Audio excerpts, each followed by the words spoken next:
my name is Luke Lascaris, and I'm joined today by Dr. Leo Brewster, the CEO of the Coastal Zone Management Unit, and also Miss Kerry Hinds, the Director of the Department of Emergency Management. And they're here to tell me all about their month of activities and how quickly I should run from a tsunami. You know how that goes. I know how that goes, yeah. So first I wanted to start off with, well, what is a coastal hazard? And I know most people know about tsunamis, but what are the different types that fall under that umbrella? Okay, well, coastal hazards are those hazards that you would experience living on a coastline. So you can get things like beach erosion. You normally hear things like storm surge when it's associated with a hurricane. You get hurricane winds, and then you get things like flooding, right? Either associated with the storm surge or from excessive rainfall during a storm, etc., within the coastal plain, right? And then the other big one that people sometimes forget too is the impact of landslides and land failure as a result of too much water in the land causing it to slip, as you would normally see like in some areas of the east coast of Barbados. Yeah. And so you have the month of activities coming up as well. And so what can people look forward to in this month of activities? Well, we have a number of events, Luke. Of course, we start off with our soft launch in terms of we're really pushing social media this year as part of our activities. So we're trying to get out on all our channels. So we're going to have a launch. Then we are going to have our Earthquake Preparedness Day. On that day, we're asking persons to drop, cover, and hold, and practice their drills really in event of an earthquake. As we know, we're in a seismically active region. We've been having a number of them of late. So we're just encouraging people to practice.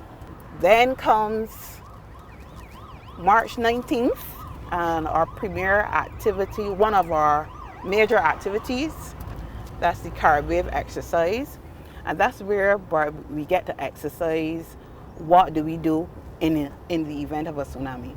So we encourage not only our first responders, of course, our first responders, like the services like the police and BDF and fire and everybody, yeah. they will exercise, but we're encouraging the public to exercise with us as well.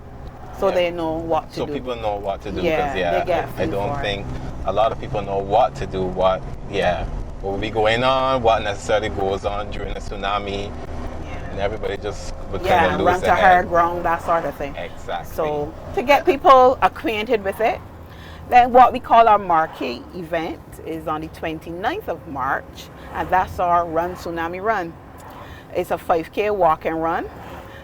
It will be in the Spikestown area. We'll actually start from the Esplanade in Spikestown, and we're going all the way up to Ashton, the old St. Joseph Hospital in Ashton, and then coming back down. Basically what that is, we're mixing health and wellness with a little education. We're running from the hazard zone into the safe zone. And you know, we're encouraging everybody to come out 4 p.m. And you can be very competitive because we have prizes. We have prizes for the first to third walker runners, for the oldest persons coming out, for the biggest groups, all of that. So if you like a little competition, just come and enjoy. And come and get into and get some exercise. Yeah, exactly. So for 4 p.m. March 29th, Spikestown Esplanade. What is it called? It's like edutainment, you know, you can get exercise, you have your fun, and you still learn about tsunamis and the drills and what you're supposed to do. So we thought that was a fun way to get everybody involved. I know Barbadians are big on health and wellness, all these different heights and stuff, so. But also running to higher ground. Running to higher ground especially, So we're down in the Spikestown, we're down in the St. Peter area this year because we're also trying to get global recognition for the Shermans to Mullins area to be tsunami ready. And so we're encouraging persons in that area, businesses, the schools, anyone in that area to come and take part in CarWave. Like Dr. Brewster said, we have the marine component where you can take your vessels out and that sort of thing. But we also have the land component where we're going to ask persons to go through their paces and basically run to higher ground. And we're also going to be testing our communications. Yes, that's very important. That's a really important. Yeah, that definitely most certainly. Because that is also a precursor for us in preparation for the hurricane season as well. Yes. So it makes sure that all the equipment is always ready in the event of any emergency that you would want, and to ensure you got as good coverage as you can get right across the island, etc., and can carry the message to all sectors that are going to be involved in emergency response and that sort of thing. So it works Brilliant well. stuff. Yeah. So can you also describe for us, Leo, what is the role of the Coastal Zone Management Unit? What is it? How does it partner in tandem with the Department of Emergency Management in terms of? All right, no, that's cool. What we do is, we're responsible for looking at integrated coastal management for Barbados. So the unit itself is focused on coastal development applications that we receive from town planning. We also look at ecosystem health along the shoreline from an ecosystem perspective. We also are involved in coastal engineering design works. So, we built the Richard Haynes Boardwalk and the accessway along the west coast, etc., for shoreline protection, bringing into account things like climate change and disaster risk reduction, and also encouraging and improving risk resilience for the coastline, right? So we do that sort of stuff, and we also look then at planning, marine, engineering, and then we have the project component as well that we're rolling out. And then we have to also work with DEM in terms of assisting as being the co-chair of the Coastal Hazards Standing Committee for the department in terms of how we roll out certain actions that relate to other government agencies and the roles that they play in terms of managing coastal risk. So it isn't just coastal has to do with coastal risk, but through the committee, we look at how that coastal risk and the responsibilities of other agencies in terms of their roles that they play to reduce their risk for their own ministries and sectors that fall in that space, Yeah, completely understand. So yeah, you definitely work very hard in tandem, as you said, keep updating the plans the same way that you had to work with the port so that they updated their plans. So everybody is always constant risk assessment as well, because along with climate change. The thing with that too is that, because we're now we used to be under the Ministry of Environment, but now we're part of that new ministry, the Ministry of Maritime Affairs of Blue Economy. Right. So we have a closer relationship now with fisheries, with the port, with fish markets, and with the Maritime Affairs section, which we didn't have before. So that arrangement is also working out well. But we're, we like the linkage that we have with DEM now, because that's really and truly carrying us forward and helping DEM roll out a lot more of their own initiatives for building greater awareness for emergency management for the island. Because it works in tandem then, because it really works well together, because it makes sense, because you don't want to have a situation where the left hand doesn't know what the right hand is doing. Yeah. And our business really at the Department of Emergency Management is coordination. So we pull all the players together. If something happens, we pull all the players together. We monitor the situation. We try to get a big picture of what is going on so that we can make the right decisions. At the end of the day, it's about public safety. And we're very big on that. So that's why you find that we do a lot of educational initiatives, trying to get persons to understand the types of hazards that may affect them and what they need to do to ensure that they're safe and to protect themselves. With respect to the agencies, we pull them together, and everybody has a role to play, whether that be helping with the assessment side of things, the risk assessment side of things, or the actual response, going and helping persons that are in danger, and then ensuring that we can get Barbados back up for business as quickly as possible.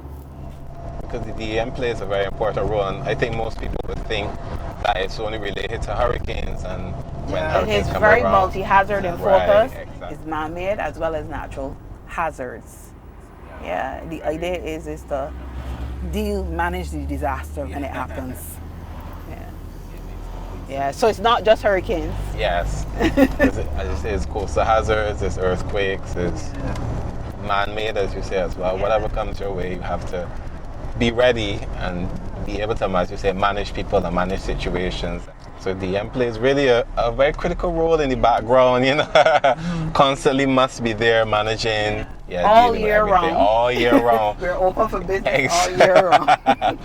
No essential services, no off days. No off days. Yeah. At all. It's true. Everything must, You may get a little downtime. Yes. Yeah, and you enjoy it. But that's the time now you're actually ensuring that all your plans and procedures are tweaked and in place, and everybody knows what they're supposed to do when something happens. Yeah. So, You got to start paying attention, paying more attention to your own self-preservation, because as Kerry says, it's starting with you first. Yes. yeah. Right? And then that goes to your family, ensuring Yeah. that your family is prepared. Yeah. And that will cross over any and every hazard.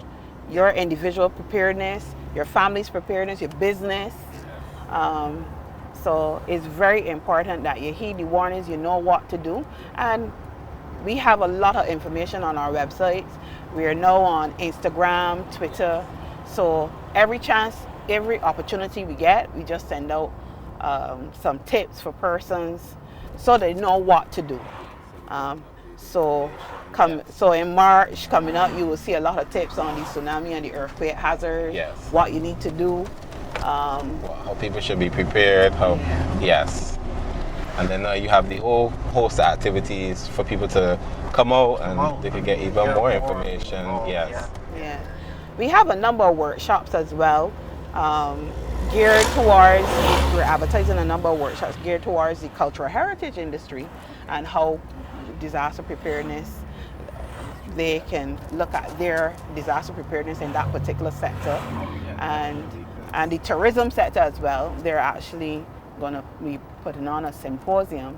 I think that will be the 13th of March, looking at their plans and procedures for that sector. So yeah, we have some fun events, but then we also have some very serious events that we really need to sit down and come up with a game plan, or at least tweak our game plan, so that when something actually happens, we know what to do. Exactly, because people might have a game plan that might be 5, 7 years old, and they haven't updated it. It shouldn't They don't be. know, right? It shouldn't be. But people just say, "Oh, I did this 5 years ago. I know what's going on." Yeah. It's true. We have hurricane season, and we have all of these things happening every year. So people should ensure that their plans are current. Yeah, definitely. Absolutely. So I want to thank you both for joining me today on this drive around and learning more about coastal hazards and earthquake month. So I'm glad, man. Yeah. This is the first time for me, so I thoroughly enjoyed Yeah, this. this is the first time for us on your carpool. so that's perfect. Yeah. That's great. Hopefully we can have some more, and then people be able to find out more and learn more about the activities that go on, and to hear more information about how they could best serve themselves and keep themselves safe and keep updated in ways to save themselves in the case of any emergency, whether it's tsunamis, earthquake, hurricanes. So that's safe. Yeah, that's great, man. So I would encourage people to go to our website, www.dem.gov.bb.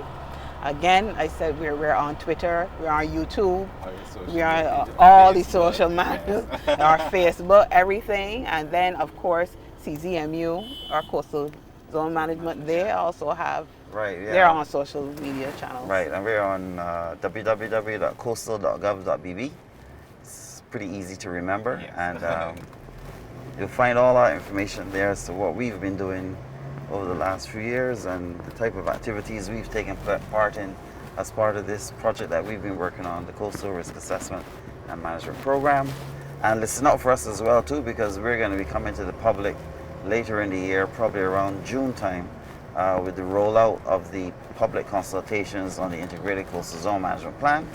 And that's going to be a roving sort of stakeholder consultation, where we're going to be going out to different parts of the island to talk with different communities on different aspects of concern, and everyone's invited to come out. But that's going to be rolling out shortly. So remember, March month, Yep. month of coastal The months for hazards. coastal hazards and tsunami preparedness. Yeah. And don't forget to sign up at cap.cap.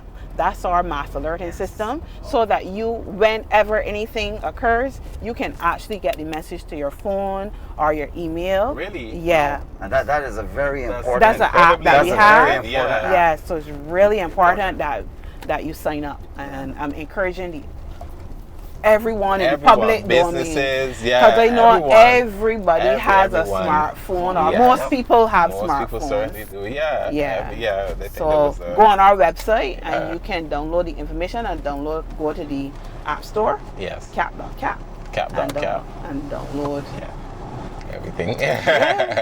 so that you can be in tune. Yes. Okay. Thank you so much. Thanks. We'll definitely be in touch.